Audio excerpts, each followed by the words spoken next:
할렐루야.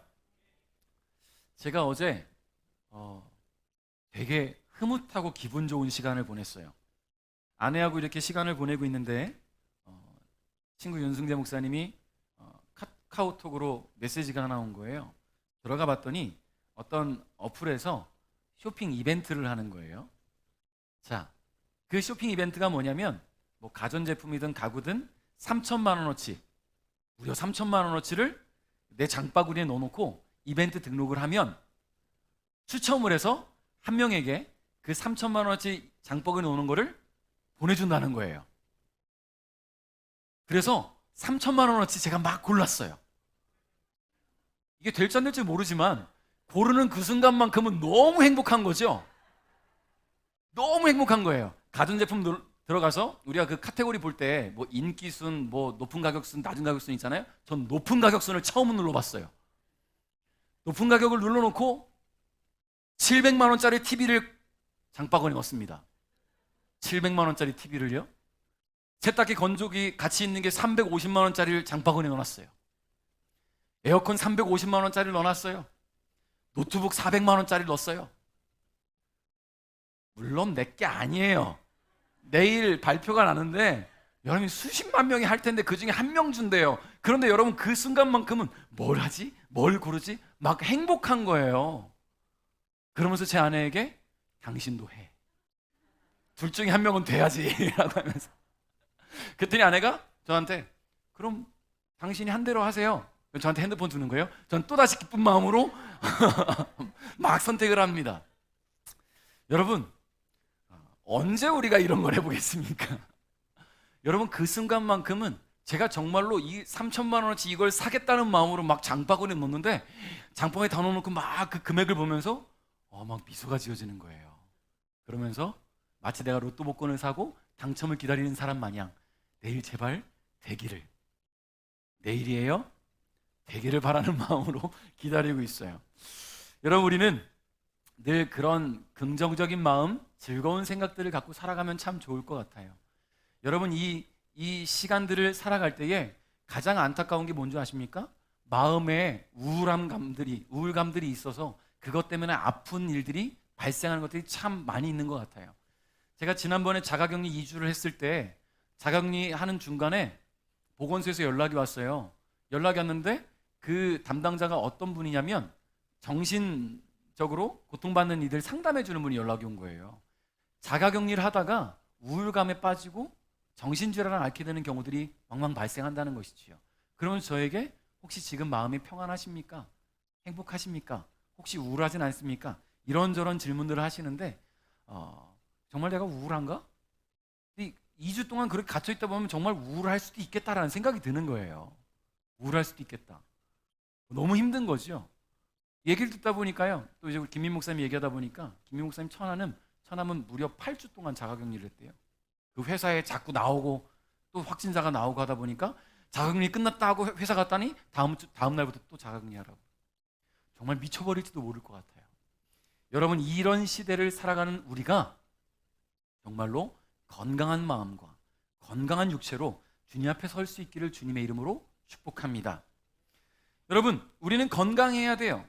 그런데 때로는 몸이 아파서 병원을 가게 되면 그 병원에서는 나의 건강하지 못한 부분들을 잘 진단해주고 아픈 부분들을 치료해주죠.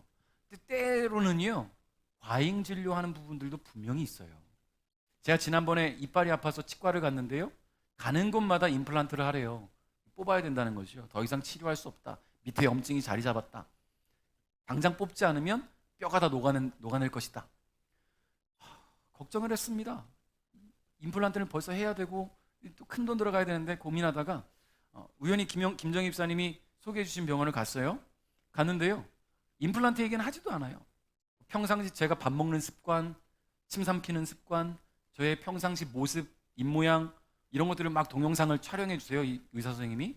그러더니 목사님은 일단 습관부터 바꾸십시오. 목사님은 침 삼키는 습관부터 고치시고요. 평상시 입모양을 미소 짓는, 여러분도 연습하세요. 모나리자 입모양을 평상시 하고 있으래요.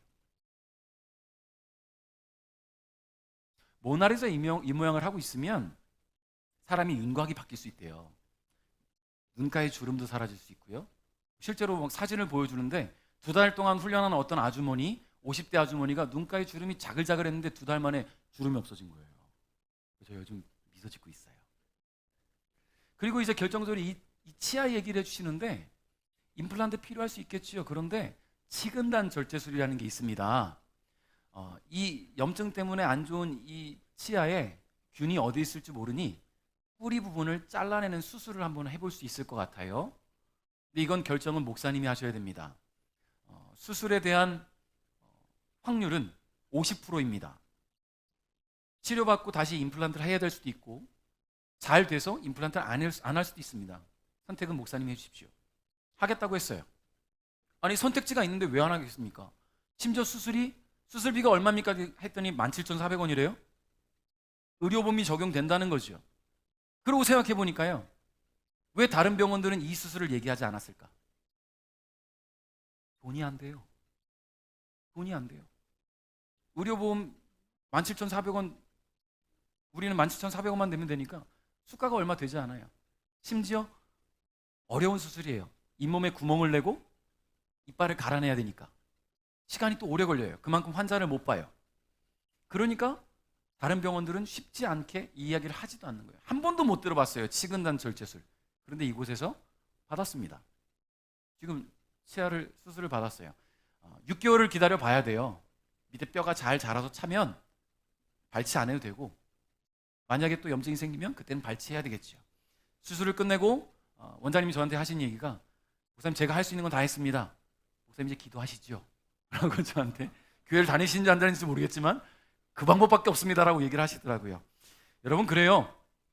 선택지가 있다면 환자에게 선택할 수 있는 기회를 주는 것도 참 감사한 일인 것 같아요.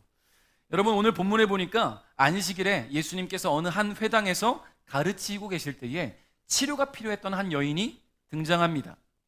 오늘 본문에서는 이 여인이 아주 오랜 기간 동안 고통받았다고 기록을 하고 있는데요. 11절에 보니까 거기에 18년 동안 병마에 시달린 여자가 있었습니다. 그는 허리가 굽어서 몸을 조금도 펼 수 없었습니다. 라고 기록해요. 자, 이 여인이 무려 18년 동안을 고통받았다라는 것, 그리고 그 고통 속에 몰아놓은 병마가 있었다라고 표현을 해요. 여러분, 왜 질병이라고 하지 않고 병마라고 했을까요? 여러분, 병마 무슨 말입니까? 마가 꼈다는 말 아니겠어요? 그 질병은 마가 껴서 생긴 질병이다라는 말이겠지요. 오늘 본문에서 이 병마라고 번역된 헬라어는요, 푸뉴마 에쿠사 아스데네이아스라는 언어를 쓰고 있는데요. 단어를 쓰고 있는데 이게 무슨 말이냐면 귀신 들려서 앓게 되었다라는 말이에요. 귀신 들려서 오게 된 질병이라는 거지요. 다시 말해 이 여인으로 하여금 허리가 굽게 만든 것은 귀신의 소행이다. 이 사탄이 이 여인의 삶을 통째로 집어삼키고 그 영혼을 피폐하게 만들고 육신까지도 아프게 만들었다라는 거예요. 여러분, 이 사탄은요, 여인을 인간으로서의 존엄성을 해치는 그런 신체 상태로 만들었고요. 어떤 면에서 이 여인의 이런 모습은 그 당시 이스라엘의 영적 상태와 비슷했다라고 말할 수 있어요. 그리고 혹시 지금 오늘 우리의 영적 상태가 아닐까라는 생각도 하게 돼요. 매 순간 하나님을 사랑한다, 하나님을 예배한다, 하나님과 소통한다라고 말하지만 우리의 일주일 가운데 평일에 우리의 모습을 돌아보면 혹시 이 여인과 같은 그런 영적 상태가 아닐까라는 생각들을 하게 되지요. 여러분, 이 여인은 마치 죄의 무게에 짓눌린 것처럼 18년 동안을 허리가 굽은 상태로 지낼 수밖에 없었어요. 허리 굽은 상태로 말이죠. 그런데 여러분, 이 여인에게 기회가 왔습니다. 여러분, 무슨 기회일까요? 당연하죠. 치료받을 수 있는 기회가 온 거예요. 회복될 수 있는 기회가 왔다라는 것이지요. 여러분, 이 여인은요, 오랜 기간 안식일마다 찾아가서 말씀을 듣던 회당에 예수님이 오신 거예요. 18년 동안 이 회당을 다녔을 거라고 우리는 추측을 합니다. 그런데 그 회당에 어느 날 예수님이 오신 거예요. 언제 오신다는 그런 소리 소문도 없이, 예고도 없이, 광고도 없이 예수님이 오셨어요. 여러분, 예수님에 대한 소문은 익히 들어서 알고 있었을 겁니다.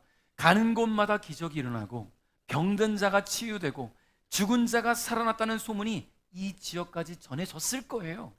그러니 지금 이 여인에게는요, 지금 이 순간은 다시 만날 수 없는 기회라는 거예요. 여러분, 오늘 우리는 오늘 본문 말씀을 통해서 기회를 만난 여인을 보고 또 그 기회에 대해서 부정적인 생각을 하는 한 사람에 대해서 함께 생각해 보려고 합니다. 그리고 그 모든 상황을 통해 하나님의 영광을 나타내신 예수님에 대해서 함께 생각하고 묵상하고 은혜를 나누고자 합니다. 죽을 병에 걸린 사람이 살아갈 기회를 만난다는 것은 굉장히 큰 축복이지요.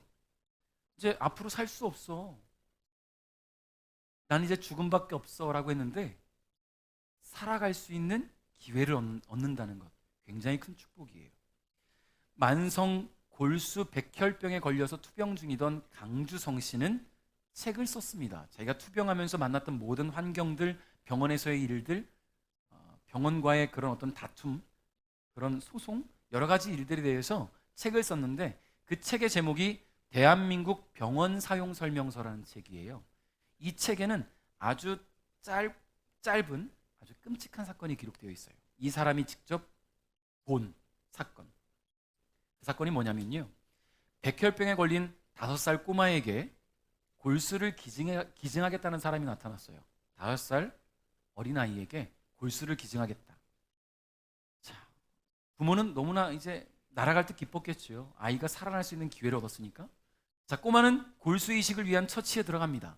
그 처치가 뭐냐면요, 몸에다 원자폭탄을 투하하는 식으로 고용량 항암제를 일시적으로 투하해서 상에 있는 골수들을 다 제거하는 거예요. 다 제거하고 이제 새로운 골수를 기증받아서 넣어야 되는 거죠. 근데 아주 무서운 일이 벌어졌어요. 아이의 골수 세포를 모두 죽여놨는데 기증을 약속했던 사람이 기증을 철회한 거예요. 부모가 미쳐버렸어요. 결국 아이는 죽었습니다. 왜냐하면 골수를 다 죽여놨으니까. 너무나 끔찍하고 안타까운 사건이 아닐 수 없어요. 삶의 기회를 만났는데 그 기회가 기증자의 단순 변심에 의해서 죽음으로 마무리된 사건, 너무 마음이 아프죠. 반면에 요즘 감동적인 병원 스토리를 담고 있는 드라마가 있죠. 슬기로운 의사생활. 여러분, 이 드라마를 통해서 선한 영향력들이 나타나고 있다는데요, 이 드라마에 장기 이식에 대한 에피소드가 나왔었어요. 보신 분들 계실 거예요. 이 에피소드를 통해서 실제로 장기 기증 희망 등록이 11배나 늘었대요. 11배. 많은 이들이 장기 기증에 대해서 마음을 열고 선한 마음으로 동참하겠다라는 생각을 갖고 있는 이들이 늘어나고 있다는 거지요. 자, 그러다 보니까 많은 죽음을 앞둔 이들에게 기회가 생겨나는 거예요. 여러분, 오늘 본문에 등장한 여인에게 바로 그런 기회가 주어졌어요. 살아갈 수 있는 기회. 12절을 한번 읽어볼까요? 시작.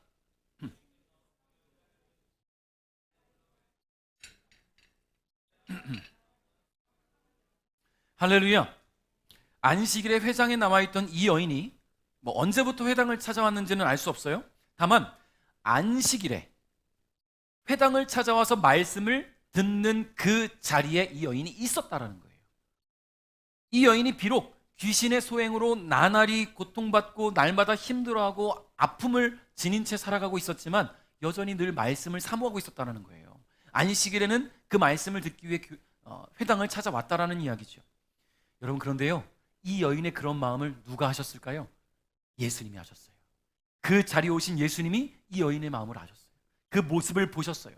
그리고는 예수님께서 먼저 이 여인을 부르십니다. 여러분, 이 사건이 이 여인에게 기회라고 말씀드릴 수 있는 이유가 있어요.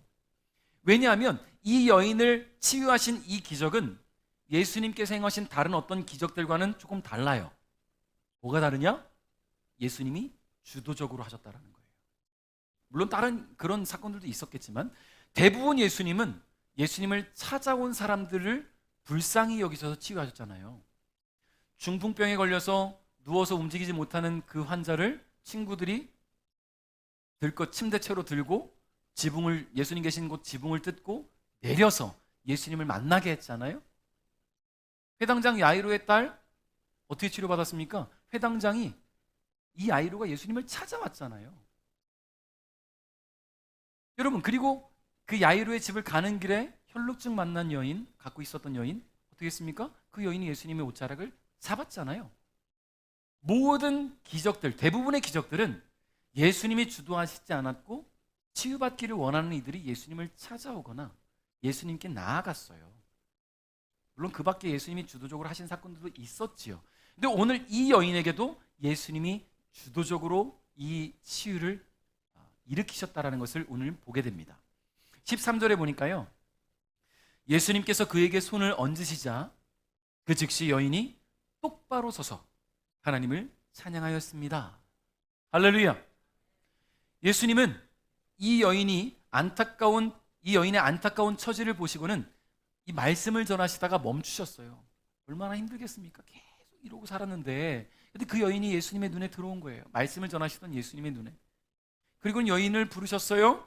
그리고는 물리적으로 그 여인을 치료하심과 동시에 그 여인의 영을 잡고 있던 귀신을 쫓아내 버리셨다는 거죠. 귀신의 소행으로 인해 굽은 여인의 허리는 예수님의 선포 앞에 순종할 수밖에 없었습니다. 18년 동안 여인을 괴롭혔던 이 사탄의 세력은 더 이상 여인의 삶을 좌지우지할 수 없게 되었어요. 예수님의 선포 앞에 마귀는 더 이상 힘을 쓸 수 없기 때문이지요. 더불어 귀신으로 인해 굽어있던 여인의 허리는 반듯하게 펴졌어요. 여러분, 예수님께서 여인에게 여자여, 넌 이제 고침받았어. 넌 이제 회복되었어. 넌 이제 깨끗해졌어. 이런 말씀을 하시지 않았어요. 참 신기하게도. 뭐라고 말씀하셨냐면 여자여, 네가 병에서 해방되었다. 할렐루야. 해방되었다. 여러분, 헬라어로 아폴렐리사이라는 단어를 써요. 이 단어는요, 자유라는 의미를 담고 있는 아폴리오라는 동사의 완료형이에요. 완료, 이제 끝났다라는 거예요. 자유를 얻었다, 해방되었다라는 것입니다. 예수님께서 여인을 향해 내 병이 치료되었다라고 말씀하시지 않고 내가 병에서 해방되었다라고 말씀하신 것은 이 여인이 예수님의 선포로 말미암아 18년 동안이나 지속되어 있었던 마귀의 억압과 질병의 속박 속에서 완전한 자유를 얻게 되었기 때문이라는 겁니다. 성도 여러분, 여인이 기회를 만날 수 있었던 이유가 뭡니까? 여인이 기회를 만날 수 있었던 이유가 뭐예요? 안식일을 지켜왔다라는 거예요. 회당을 찾아왔다라는 거예요. 아이, 오늘은 몸이 힘든데 쉴까? 하필 쉬었는데 그날 예수님이 오셔. 아유, 이거만큼 안타까운 일이 어디 있어요. 하필 쉬었는데. 여러분, 요즘 코로나 때문에 그 주일날 온라인 예배 많이 드리다 보니까 어떤 성도들은 캠핑장 가서 온라인으로 예배 드린대요. 이거 놓고 캠핑장 가서. 하필 그날 예수님 오시면 어떡하려고? 주님 언제 오실지 우리는 알 수 없잖아요.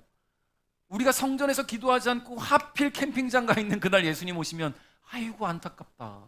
어떡하겠습니까? 과연 그 예배가 진정으로 드려진 예배겠습니까? 캠핑장이라는 곳을 가겠다고 마음먹은 그 순간부터 예배는 이미 떠나버린 거예요. 그냥 구경하는 거죠. 관람하는 거죠. 시청하는 거죠. 그건 예배가 아니에요. 참여하는 예배가 아니에요. 그러니 물론 어쩔 수 없이 해야 될 때가 있잖아요. 어쩔 수 없이 집에 저도 자가격리 해봐서 알아요. 어쩔 수 없어요. 근데 예배가 안 돼요. 그러니까 빨리 교회 가고 싶어요. 여러분, 이 여인은 회당을 찾아왔어요.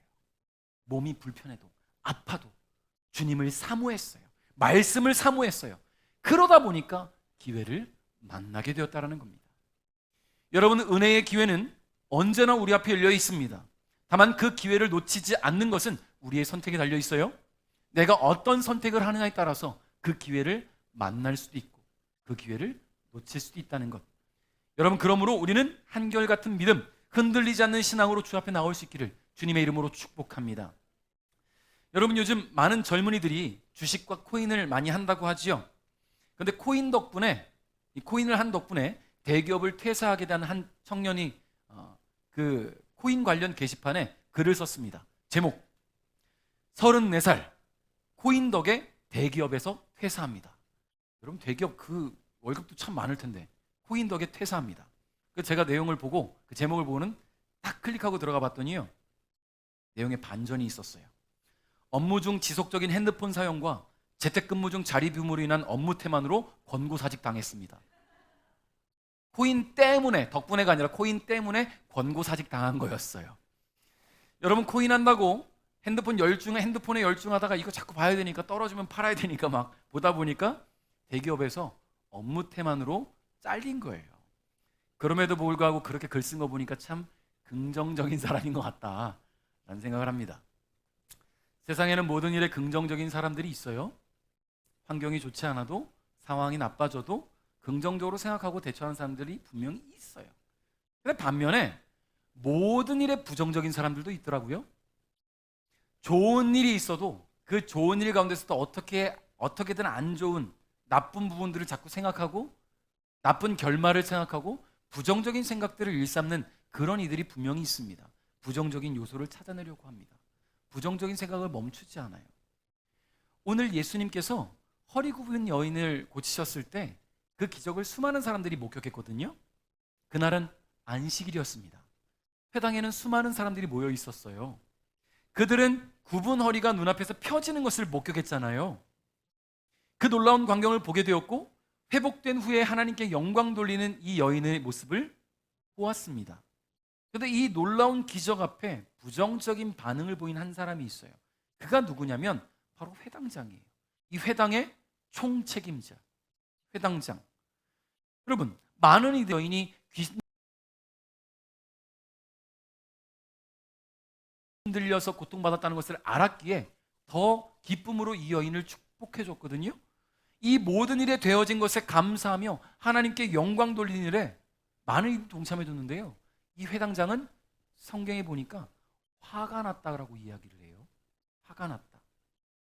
왜 회당장은 화가 났을까? 왜 화가 났을까요? 화당이 아니라 회당장은 왜 화가 났을까요? 여러분, 이 여인이 18일 동안 허리가 굽어 있었다는 것은, 지금 누가복음에 이 누가가 기록했다라는 것은요, 많은 이들이, 그 주위 사람들이, 회당에 오는 사람들이 알았을 거예요. 회당장도 분명히 알았겠죠. 책임자니까. 매 안식일마다 회당을 찾아와서 말씀을 사모하는 이 여인, 비록 허리는 굽었지만, 고통으로 신음하지만 말씀을 사모하며 안식일을 지켜왔던 이 여인, 분명히 회당장은 기억할 수밖에 없어요. 이 여인은요, 당연히 이 여인을 안타깝게 생각했겠죠.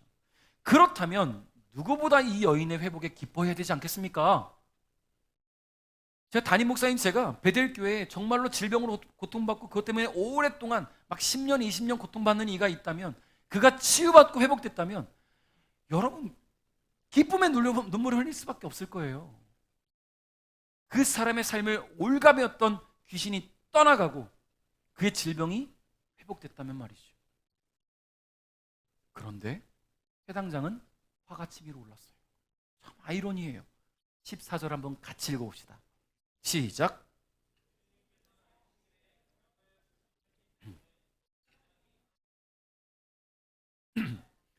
일하는 날이 6일이 있습니다. 이런 날에 와서 병을 치료받으시오. 안식일에는 안 됩니다. 그의 발언을 보세요. 일하는 날이 6일이 있어요. 이런 날에 와서 병을 치료받으세요. 안식일에는 안 돼요.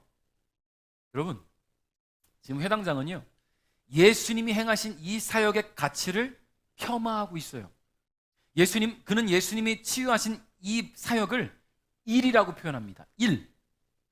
예수님이 행하신 사역이 안식일에 해서는 안 되는, 가치 없는 일이라는 거예요. 여러분, 물론 회당장에게 있어서 율법은 중요하겠지요. 율법대로라면 안식일에 일하지 않는 것 맞아요. 그런데 우리가 여기서 짚고 넘어가야 할 것이 있습니다. 먼저는 율법은 누구를 위한 거예요? 하나님. 하나님께서 이스라엘 백성들에게 율법을 지키라고 주셨어요. 지키라고 주신 그 율법은요, 하나님이 기뻐하실 것들을 지켜라라는 거예요. 하나님이 기뻐하실 것들을. 이스라엘 백성들이 율법을 지킬 때 하나님께서 기뻐하시겠다라는 거지요. 그렇다면 하나님이 이 마귀의 억압 속에 고통받고 있는 이 여인이 계속 고통 속에 머물기를 원하셨겠습니까? 이 여인이 계속 꼬부라진 채로 살아가는 것을 하나님이 기뻐하셨겠습니까? 그렇지 않다라는 것을 우리는 알아야 돼요. 하나님은 이 여인의 회복에 기뻐하셨을 거예요. 하나님은 사람이 먼저예요. 당신의 백성이 먼저예요. 근데 회당장은 그것을 깨닫지 못했다라는 거지요. 그저 안식일에 회당 안에서, 여러분 회당장이라면 위 회당 안에서 총책임자니까 사람들의 이목이 어디 집중돼야 됩니까?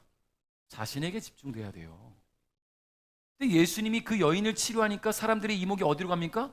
예수님에게, 그 여인에게. 이 회당의 주인공은 난데 왜 나를 봐야 될 사람들이 저쪽을 보고 있지? 화가 치밀어 오르는 거예요. 그러니까 말도 안 되는 이야기를 하면서 예수님의 사역의 가치를 떨어뜨리고 있어요. 자신은 하나님께 주신 율법의 가치를 높게 평가하고 있다고 말하면서 말입니다. 근데 우리는 잊지 말아야 돼요. 하나님은 율법에 얽매이는 분이 아니에요. 하나님은 당신의 백성을 먼저 생각하십니다. 하나님은 당신의 자녀를 마귀의 억압 아래 그냥 두지 않으십니다. 그런 하나님의 마음을 누구보다 잘 알고 계신 예수님은 이 여인을 향해 치료의 능력을 보이셨고 행하셨고, 그로 인해 하나님께 영광을 보이셨어요. 수많은 사람들이 하나님이 하신 일들을 기뻐하고 축하했잖아요. 성도 여러분, 사람이 생각하는 가치와 하나님이 생각하는 가치는 너무나 다릅니다. 사람은 눈에 보이는 것, 몸으로 체감할 수 있는 것들의 가치를 느껴요. 그렇죠.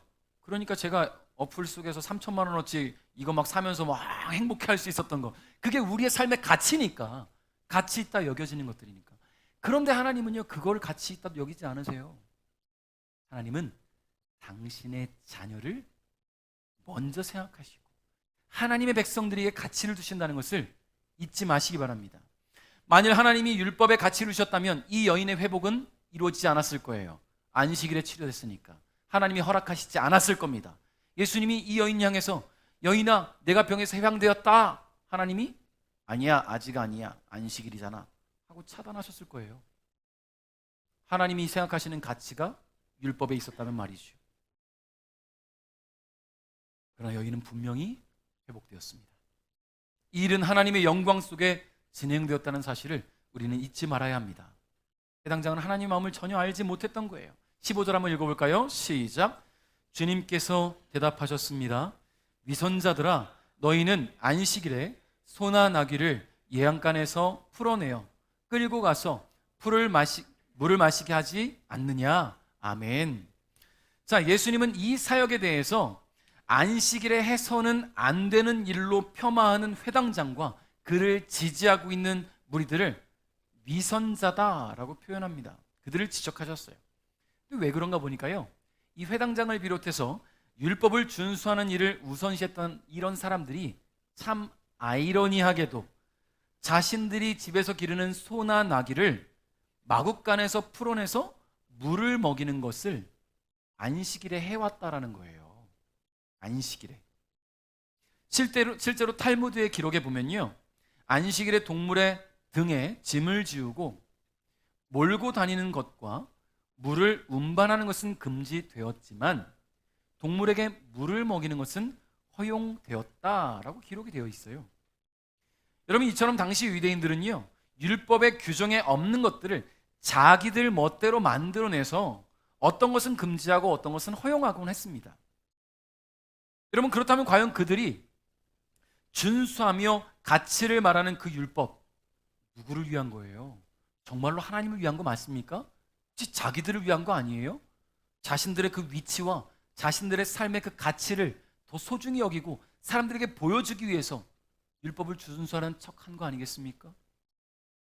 예수님은 그들이 가치 있다고 여기는 율법을 본인들 스스로 좌지우지하면서 자신들이 기르는 소나 나귀에게 물을 먹이는 친절을 베푸면서도 오랜 병마로 고통받아온 여인은 안식일이라는 이유로 치유받아서는 안 된다고 말하고 있는 이런 말도 안 되는 규정을 들이대는 회당장에게 분노하셨어요. 화가 나셨어요. 지금 예수님의 주도적이고 주권적인 능력으로 여인의 허리는 곧게 펴졌습니다. 18년 동안 그렇게 살아온 여인은 이제 곧은 허리로 반듯하게 서서 하나님께 영광을 돌려요. 이 여인은 하나님께 영광을 돌리는데 회당장은 하나님께 영광이 아니라 오히려 분노하고 있다는 것, 이게 너무 안타깝다는 거죠. 16절 17절 한번 읽어볼까요? 시작. 그런데 이 여자는 아브라함의 딸로서 18년 동안 사탄에 매여 있었다. 안식일에 이 사람의 매임을 풀어주어야 하지 않겠느냐. 예수님께서 이 말씀을 하시자 예수님을 반대하던 사람들이 모두 부끄러워했고 모든 사람들은 예수님께서 행하신 영광스러운 일을 보고 기뻐했습니다. 아멘. 자, 18년 동안을 사탄에 매여 있던 여인이 예수님으로 인해서 매임에서 풀려났다면, 그리고 그것이 하나님의 허락과 은혜로 이루어진 것이라면 당연히 기뻐해야죠. 하나님께 영광 돌려야죠. 축하하며 감사해야 합니다. 그리고 무엇보다 그 일을 행하신 하나님께 영광을 돌려야 된다는 거예요. 사랑하는 성도 여러분, 율법을 주신 분 하나님입니다. 그러나 그 하나님은 예수님을 보내주심으로 말미암아 율법을 완성시키셨어요. 이제 율법을 지키며 살아갈 필요가 없어요. 다만 하나님 주신 말씀에 입각하고 예수님의 그 뜻을 따라 순종하며 살아가는 것, 그것이 오늘 우리가 살아가야 될 삶의 지표고 나침반이에요. 자, 그리고 하나님은 이 예수님을 통해서 율법보다 사람이 먼저라는 것을 가르쳐 주셨어요. 그러므로 우리가 해야 할 일은요, 우리의 삶 속에서 역사하시며 우리를 선한 길로 인도하시고 보호하시는 하나님께 날마다 영광 돌리는 삶을 살아야 될 줄 믿습니다. 말씀을 맺겠습니다. 사도 바울은 고린도전서 1장 27절에 하나님께서는 지혜로운 것들을 부끄럽게 하시려고 세상에 미련한 것들을 선택하셨고 강한 것들을 부끄럽게 하시려고 세상의 악한 것들을 선택하셨습니다 라고 고백합니다. 여러분, 세상의 기준에 가치 있다 여겨지는 것들이 하나님 앞에서는 아무것도 아닐 수 있어요. 세상의 부와 명예, 권력과 지혜, 세상의 가치관에서의 강함은 하나님 앞에서는 아무것도 아니에요. 그러니 우리가 그런 것들을 보고 쫓아갈 때가 아니라는 거예요. 비록 제가 3천만 원어치 장바구니에 넣어놓고 잠시 기뻐했지만, 정말로 되면 좋겠지만, 정말 주님이 오늘 내일 제가 만약에 정말 그게 됐다면, 너무 기뻐했다면, 근데 만약에 하나님 저를 데려가신다면, 성현아 오늘 밤이다, 오늘 내가 너를 데려갈 거야 라고 하신다면 정말 저는 기쁨으로 3천만 원씩 팔아서 여러분께 나눠드리겠습니다. 정말로 주님 저를 부르신다면. 여러분, 그러니까요, 그거에 우리가 너무 매이지 말자고요. 주시면 감사함으로 받고, 안 주셔도 나는 이미 하나님의 은혜가 있으니까, 나는 이미 하나님의 구원을 내 마음에 품었으니까, 예수님 다시 오실 그날을 기다리면서 혹시 지금 오셔도 나는 구원받을 준비가 되어 있으니까 그것으로 만족합시다. 여러분, 신앙을 가지고 살아가는 우리에게 있어서 최고의 가치는 하나님입니다. 그러므로 하나님만 바라보며 순종하는 것이 우리에게는 최고의 가치이고 최고의 기쁨이에요. 그런데 그 하나님께서 다른 어떤 것보다 사람을 먼저 생각하신다는 것을 기억하십시오. 오늘 여러분 옆에 있는 지체들, 하나님이 사랑하시는 분들이잖아요.